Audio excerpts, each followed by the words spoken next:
நம்ம லைஃப்பில் சில விஷயம்லாம் ஏன் இப்படி நடக்குது அப்படிங்கிற மாதிரி நம்மளை ஒரு மாதிரி டிப்ரெஸ்ட் ஆக்கிரும். ஆனால் அதுக்கப்புறமா நடக்கிற விஷயம், ஓ இதனால தான் இது நடந்துச்சா அப்படிங்கிற மாதிரி நம்மளை ஃபீல் பண்ண வைக்கும். அந்த மாதிரி ஒரு ஆர்டர் தான் இது.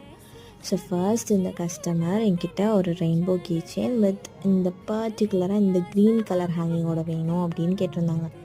அதுக்கப்புறம் அவங்களும் பே பண்ணிட்டாங்க. அதுக்கப்புறம் அவங்களாவே மெசேஜ் பண்ணி சொன்னாங்க, இல்லை எனக்கு அந்த ரெயின்போ கீ செயின் வேணாம், அதுக்கு பதிலாக நான் சென்ட் பண்ணியிருக்கேன்ல இது இந்த மாதிரி உங்களால் பண்ணித்தர முடியுமா அப்படின்னு கேட்டிருந்தாங்க.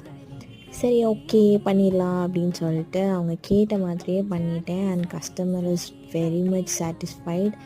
எனக்கு அவங்களோட ரியாக்ஷன் பார்க்குறதே ரொம்ப பிடிச்சிருந்துச்சு. ஸோ உங்களுக்கும் இந்த மாதிரி கஸ்டமைஸ்டான கீ செயின்ஸ் ஒரு எனி திங் க்ராஷியில் வேணும்னா கண்டிப்பாக பேஜ் செக் அவுட் பண்ணி பாருங்கள். தேங்க்யூ, பாய்.